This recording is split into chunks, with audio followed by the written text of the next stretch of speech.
ẹ̀yin ènìyàn wa, ǹjẹ́ hope ṣì wà nínú ìlú tó ń jẹ́ wọ́n Nàìjíríà? Ǹjẹ́ hope ṣì wà ní Niger area yìí? Ǹjẹ́ hope ṣì wà ní location 9?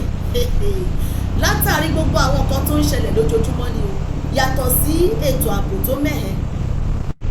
Ẹ wo ìlú ọ̀kan nínú àwọn rep àwọn sínétọ̀ tó ń ṣojú wọn ní Kwara South, òun lẹ̀ ń wò yìí o, Honorable Káyọ̀dé Ismaila Tijani, deputy governor ìpínlẹ̀ Kwara South náà ló ti wá níjọba ìbílẹ̀ Ifẹ̀ lódùn. Gbogbo wọn pátápátá ẹ wo ìlú wọn. Níwọ̀n ìgbà tí ìlú wọn bá ti lè rí báyìí, àwọn ìlú tí wọn wà ní representative ńkọ́, àwọn ìlú tí wọn ti wá ní councillor, tí wọn ní chairman, àwọn tí wọ́n bí, tí wọ́n fi orí wọn sọlẹ̀, ìlú tó ti bí wọn, tó yẹ pé ìgbà tí wọ́n campaign ẹlòmíì slippers short knicker ló wọ̀ wá síbẹ̀ wá campaign, àtìgbà tí wọ́n ti wá wọlé Àbújá ni wọ́n fi ṣe lé o, ẹ wò lú wọn. Bákan náà ni ìjọba àpapọ̀ ni wọ́n bá kó amọ̀ táǹkì síta o, ẹ wá dúró amọ̀ táǹkì tí wọ́n kó síta. Wọ́n ní àwọn ADC coalition party, wọ́n ní wọ́n fẹ́ ṣe rally, wọ́n fẹ́ ṣe protest, wọ́n ní wọ́n fẹ́ ṣe rally. Ṣé wọ́n pé àwọn ADC ẹgbẹ́ tí wọ́n ṣẹ̀ kó papọ̀, tí wọ́n kóra wọn papọ̀ láti PDP, láti gbogbo ẹ̀ tí wọ́n kóra wọn jọ sójú kan, wọ́n ní wọ́n fẹ́ ṣe protest àbí rally, ni wọ́n bá kó amọ̀ táǹkì síta. Yẹn níjọba àpapọ̀ ẹjọ́ irú amọ̀ táǹkì tí wọ́n kó síta yẹ̀wò headquarter, wọ́n ní INEC headquarter l'Abuja, ibẹ̀ ni wọ́n lọ páàkì ẹjọ́ sí, wọ́n ní wọ́n gèsè díẹ̀. Irú amọ̀ táǹkì kí ló dé tí wọn ò lè kó sí gbogbo àwọn ẹnu bodè, gbogbo ibi tí àwọn agbésùmọ̀mí ń gbà wọlé? Táyà ẹyọ kan yẹn tó bá fi tẹ gbogbo machine wọn tí wọ́n ń gùn yẹn, ṣé wọn ò ní fi rìn mọ́lẹ̀ ni? Láì tẹ̀ ẹ̀ tí ì lo nǹkan fún wọn, láì tí ì lo tatatatata gan, táyà ẹ̀tẹ́ṣẹ́ àgbà wa ń wò yìí, ṣé kò tó ń rin àwọn agbésùmọ̀mí yẹn mọ́lẹ̀ ni? Èló ni gbogbo ara wọn? Ìyẹn túmọ̀ sí wípé wọ́n mọ̀ wọn ò dá sí i. Kò tó yẹ pé wọ́n fẹ́, yàtọ̀ sí pé bóyá ADC gan ló fẹ́ ṣe protest àbí rally, kó jẹ́ pé ará ìlú náà ni wọ́n fẹ́ kóra wọn jọ ni, wọn á kó síta bàbí. Ẹ má gbàgbé ní Lekki toll gate, ẹ wo irú àwọn amọ̀ táǹkì wọn náà ni wọ́n kó síta ń gbà yẹn o. Ẹ jọ hope wo ló wà nínú ìlú yìí báyìí lábẹ́ àwọn agbésùmọ̀mí àti gbogbo àwọn adarí tó ń ṣe ìjọba lórí ará ìlú yìí, tó yẹ pé ará ìlú ò gbọdọ̀ sọ̀rọ̀, àwọn èèyàn ò gbọdọ̀ jáde. Àtẹ̀mọ̀ wípé eléyìí they are dem political party wọn ni, ṣùgbọ́n ṣé pé ìjọba Nàìjíríà ní àdúró amọ̀ táǹkì yìí, èèbó ni wọ́n kó sí? Kí ni iṣẹ́ ẹ̀ láì tí wọn ò lè gbé jáde fún àwọn ọ̀daràn? Ẹ wo ibi tí wọ́n ti pa àwọn èèyàn tó lé ní 40 ní Plateau ní Jos ní ọjọ́ Palm Sunday. So irú amọ̀ táǹkì náà kò ṣe ń kó lọ́bẹ̀, tó yẹ pé ọjọ́ kejì àwọn kinní burúkú wọ̀nyẹn wọ́n bẹ̀rẹ̀ sí ń so òkò ń pa àwọn ọmọ iléèwé níbẹ̀. Ṣé tí wọ́n bá kóru amọ̀ táǹkì lọ́bẹ̀, ṣé àwọn wọ̀nyẹn á lè jáde? Ṣé wọ́n á lè máa sọ̀kò pa àwọn èèyàn? Gbogbo ilẹ̀ ìgbómìnà tí wọ́n ń pa àwọn èèyàn, tí gbogbo ìlú ti dahoro, wọn ò ríru amọ̀ táǹkì, wọn ò rí kó lọ́bẹ̀ o. Bó tẹ̀ jẹ́ wípé a mọ̀ wípé bọ́tẹ̀ kó lọ́bẹ̀ náà àwọn boko repentant náà ló kù. Ṣé ti wá rí pé wọ́n mọ̀ wọn ò dá sí ni? Yorùbá jí má sùn. Ìpínlẹ̀ Ondo nǹkan kan náà ni, Dàpọ̀ Abíọ́dún ní Ogun State nǹkan kan náà ni, òun náà lẹ́ ń wò yẹn.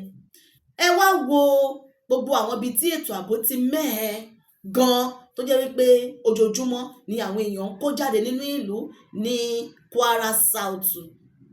Àwọn sínétọ̀ wọn tí wọ́n dìbò fún, tí wọ́n lọ jókòó sí Àbújá, ìlú wọn leléyìí. Ẹ̀yin ènìyàn wa, kí ni àwọn nǹkan tí wọ́n fẹ́ rí tọ́ka sí báyìí wípé àwọn ṣe? Ṣé iná ni wọ́n ṣe ni? Ṣé ètò ààbò ló wà ni? Ètò ẹ̀ka ẹ̀kọ́, ṣé ìyẹn ni wọ́n mójútó ni? Ètò ẹ̀ka ìwòsàn, ìyẹn ni wọ́n mójútó ni? Ètò ààbò tàbí ọrọ̀ ajé, èwo gan-an ni wọ́n mójútó? Ẹ̀yin ènìyàn wa, jẹ́ ká rí lọ́ndà comment section. Ọ̀rọ̀ àríwísí ẹ jẹ́ ká rí, ṣùgbọ́n ẹ jẹ́ ká kọ́ fi fọ́nrán yìí hàn wá ìlú tí Honorable Káyọ̀dé Ismaila Tijani tó ti wá. Ẹ̀rin ilé ẹ wò jáde sí Kwara Gateway, ibẹ̀ lẹ̀ ń wò yẹn. Ẹ bá wa gbóhùn sókè. Ó mà ṣe o, ó ṣe gan o. ó mà ṣe gan ó ṣe gan fún Kwara South. There is no hope fún wa ní Kwara South for now báyìí lórí gbogbo àwọn tó ń rule wa honestly. Àwa ní Feludu local government àti ẹ̀ máa ń pariwo wípé there is no good road, there is no electricity, no water, no network, no this, no that. Ẹ wá wo bí tí Honourable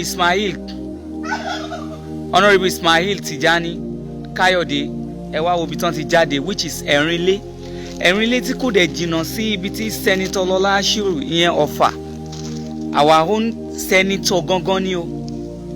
Ẹ wá wo ojú ọ̀nà ìlú Honourable Kayode Tijani Ismail ẹ wo ojú ọ̀nà yẹn look at Ẹ̀rínlé road gateway to Kwara State. Look at the road, very very poor, very very very bad, very very bad. Even gateway sign ó ti rough, wọn rí ṣe wọn tún ṣe wọn ṣe anything. Ẹ jọ ṣé ìjà wà láàrin Kwara South àti bóyá west ni àbí báwo mo ṣe fẹ́ pè. Kí wọ́n bá wa tọ́ka sí àwọn ọkọ̀ tó ṣe. Ṣé Kwara Central àbí Ìlọrin West ní kí n pè ṣé we have issue ni. Ẹ jọ ṣé issue wà ni. Why do they neglect Kwara South totally? Look at the road, very very bad. Ẹ wo ọ̀nà o. Àwọn ilé náà look at the road, very very bad, very very poor. What is happening? Okay, ṣé àwa tá ń complain gbogbo àwa tá wà ní district oríṣiríṣi like Òkè-Ọdẹ district, Ìgbàjà district, Yahoo district, kìnnìkan district, gbogbo àwa tá wà ní axis yẹn, àwa tá wà ní Agbékú kìnnìkan kì tá ń complain about bad road. Ibi tó jẹ́ gateway tí wọ́n ṣe yìí ẹ mọ̀ pé problem ti wà ṣá.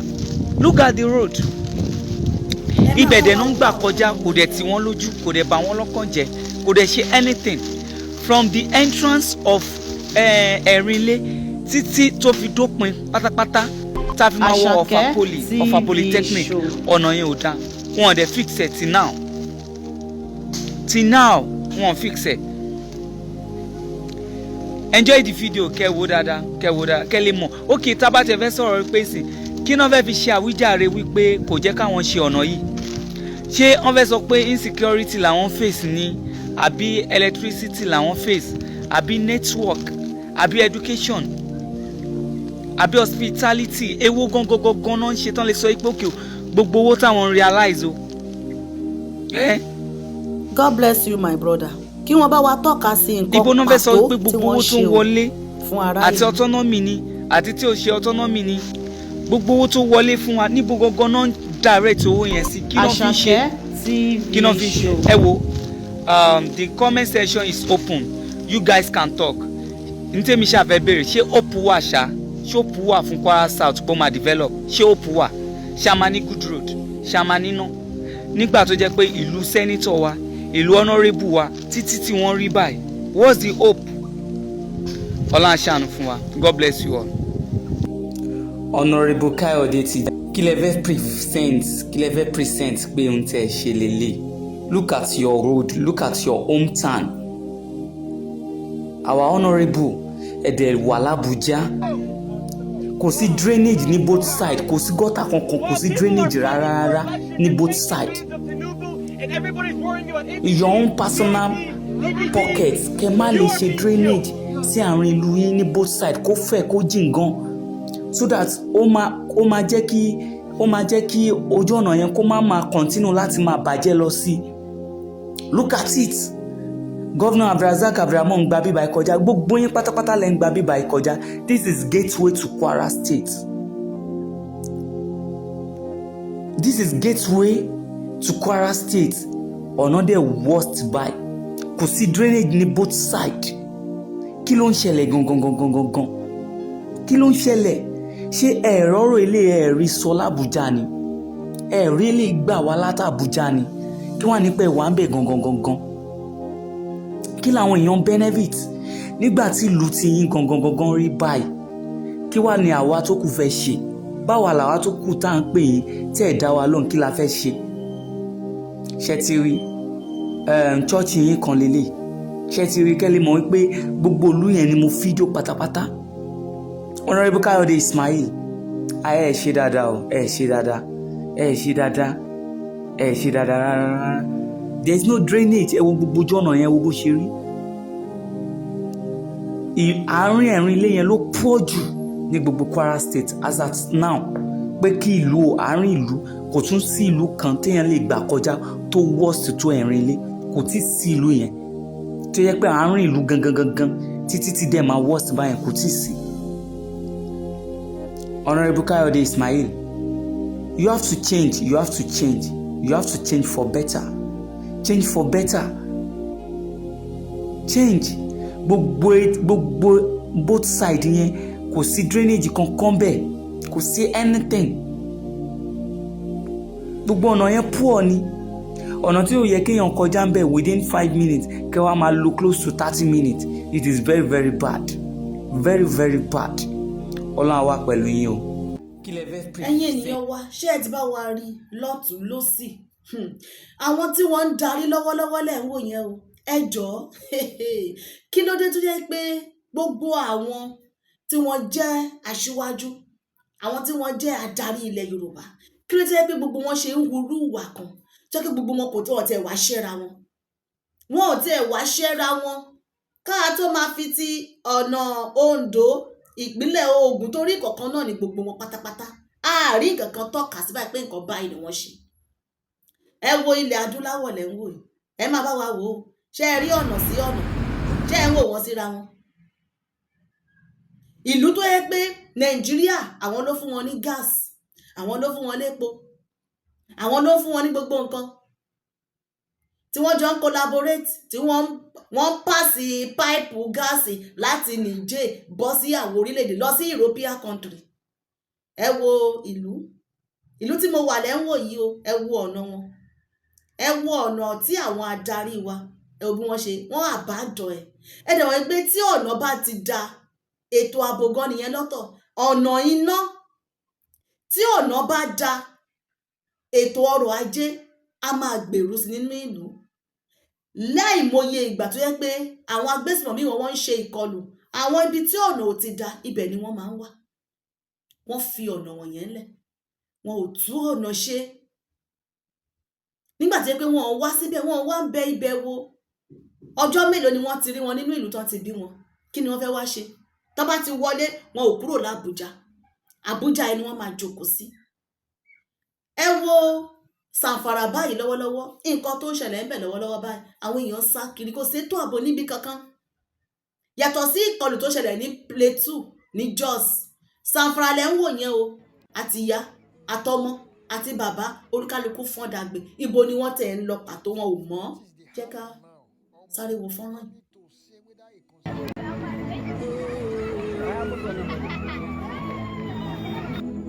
The way things dey happen now, omo, you no need to say whether e concern you or e no concern before you go run. If you say people dey run, just borrow leg o, enter corner, meow.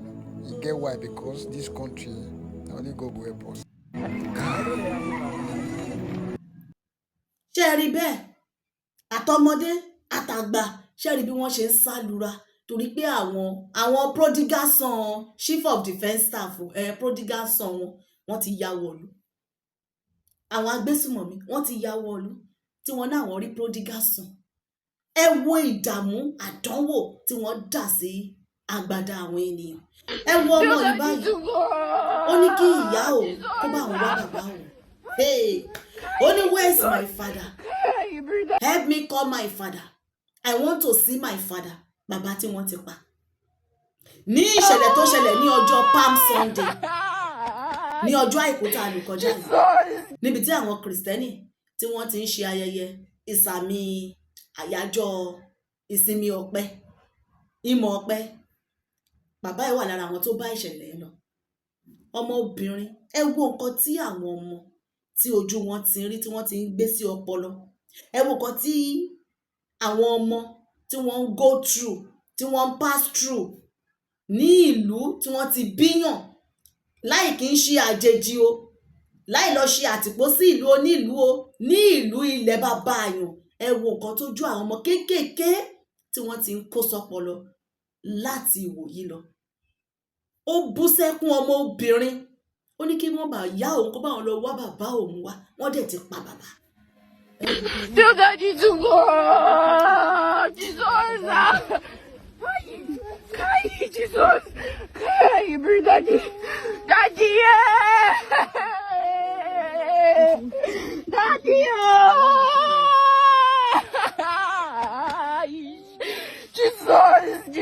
Jesus, bring daddy.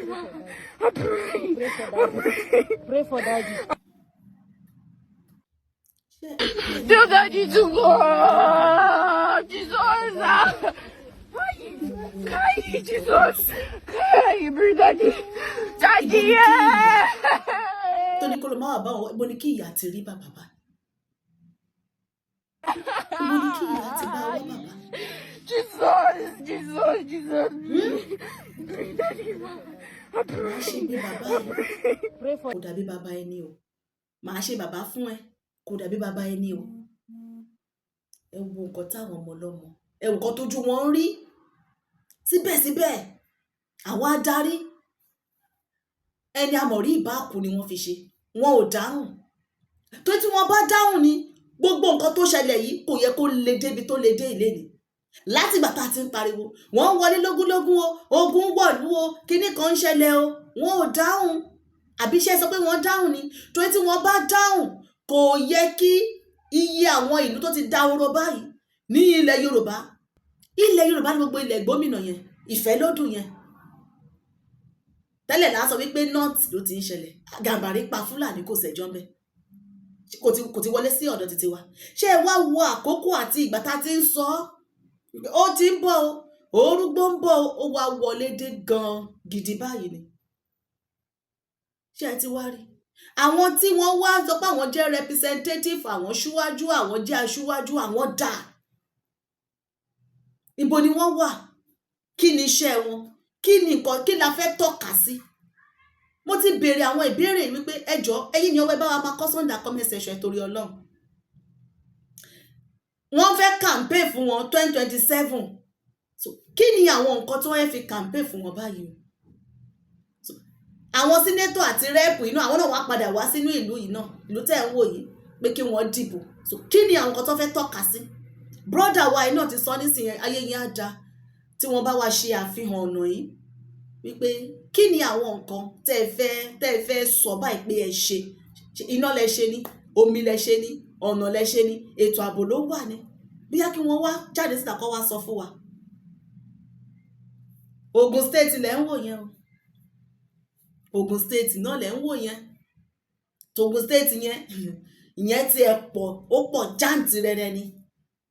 Ọ̀nà tó dá níbẹ̀ kò lóǹkà. The same thing náà Ondo State lẹ ń wò yẹn, Àkókó lẹ ń wò yẹn. Àkókó, gbogbo àwọn agbègbè Àkókó, ọ̀nà Àkókó wọn yẹn Àbádán project náà ni wọ́n fi ṣe, ó wà níbẹ̀ tí wọn ò tún ṣe. So àwọn owó security vote autonomy tí wọ́n ní kí wọ́n máa jẹ́ kí ó máa wọlé sí ìjọba ìbílẹ̀ tààràtààrà tí àwọn gómìnà tí wọ́n jókòó tẹ̀ mọ́lẹ̀, ẹjọ́ kí ni wọ́n fi ń ṣe? Autonomy tí wọ́n ní wọ́n bu ọwọ́ lù, ẹ má gbàgbé lọ́dún kọjá wípé kí wọ́n máa jẹ́ kó bọ́ sọ́wọ́ àwọn alága ìjọba ìbílẹ̀ yẹn ní àwọn chairman. Gbogbo àwọn nǹkan tó yẹ kó fi máa ṣe làwọn eléyìí. Ọ̀nà drainage, wọn ṣe drainage, tójò bá ti rọ̀ direct ni ó ń wọnú lé lọ bá àwọn èèyàn nìyẹn. So àwọn owó wọ̀nyẹn tí wọ́n ń gbà ìjọ kí ni wọ́n fi ń ṣe o? So wọ́n ń kó lọ òkè òkun, wọ́n ń dá iléeṣẹ́ kalẹ̀, wọ́n ń ṣe gbogbo ẹ̀. Ẹ wo ọ̀nà ìlú tí wọn ò ní nǹkan àlùmọ́nì, ibi tí mò ń gbé, ọ̀nà ìlú tí mo wà ilẹ̀ ń wò yẹn. So kí ló dé tí àwọn adarí tiwa náà tí wọn ò lè ṣèlú kó dà báyìí? So àwọn tẹ̀dẹ̀ ń wò yìí tó bá sọ wípé wọn èèyàn ò ní nǹkan àlùmọ́nì, gbogbo nǹkan àlùmọ́nì tó wà ní ìpínlẹ̀ kan ní ilẹ̀ Yorùbá, gbogbo èèó country, gbogbo country yìí wọn ò ní. Ìlú tí mo wà yìí wọn ò ní. Omi ni wọ́n ní, sandí ni wọ́n ní, kọ́kọ́ ẹja, omi ni wọ́n ní, sandí. Ṣé pé àwa náà a ní omi àbí à ní omi? A ní gbogbo ẹ̀, wọ́n ní seaport, wọ́n ní gbogbo ẹ̀, àbí? Yàtọ̀ sí gbogbo àwọn mineral resources ta ní. Nǹkan tí wọ́n fi ń ṣe ọ̀nà ìpínlẹ̀ Ondo ló jókòó sí, bitumen tí wọ́n fi ń ṣe ọ̀nà ibẹ̀ ló wà. Ẹ wá wo ọ̀nà wọn báyìí. Ṣé ẹ ti rí? Ondo lẹ̀ ń wò yẹn, ọ̀nà Àkókó. So ẹ ti wá rí wípé ìbéèrè wa ni ṣé hope wà fún ọmọ Yorùbá nínú location 9 tájọ wà báyìí tí wọ́n ní kàn dìbò 2027 ó máa dá ó dá Ọlọ́run á jẹ́ gbogbo ẹ̀ kó já sí dáadáa ilẹ̀kẹ̀ má já sílé má já síta ibi kan ló máa já sí ọmọ ẹni ò ní ṣèdí bẹ̀rẹ̀ ká sílẹ̀kẹ̀ sí di ọmọ ẹlòmíì gbogbo ẹ̀ náà 2027 àbí ṣùgbọ́n Yorùbá ẹ jẹ́ ká jí lójú oorun wa ẹ jẹ́ ká jí lójú oorun wa ẹ wo nǹkan táwọn ọmọ kéékèèké tí wọ́n pass through wọ́n ṣe ń sọ̀kò ń pa wọ́n ni wọ́n ń ṣe oríṣiríṣi ló ń ṣẹlẹ̀ lójoojúmọ́ Yorùbá ẹ jẹ́ ká jí lójú oorun wa ẹ̀yin ènìyàn wa ẹ bá wa fi under comment section ọ̀rọ̀ àríwísí lábẹ́ ọ̀rọ̀ àríwísí yẹn ẹ bá wa máa kọ síbẹ̀ wípé àwọn nǹkan wo lẹ lè bá wa rí tọ́ka sí o tí wọ́n ṣe o tó jẹ́ pé wọ́n lè fi máa gbóṣùbà fún wọn wọ́n lè fi máa ṣe ẹ káre láyé ẹ bá wa máa kọ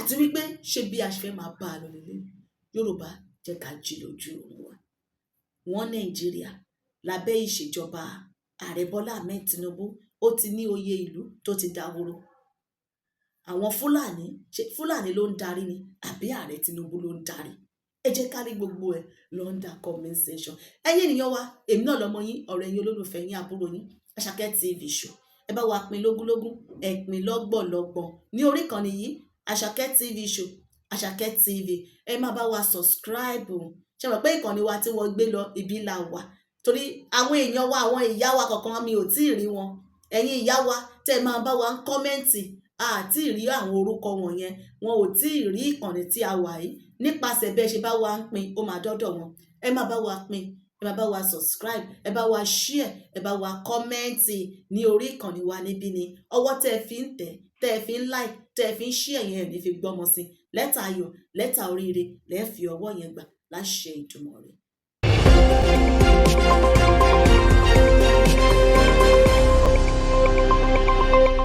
Àṣàkẹ́ TV show.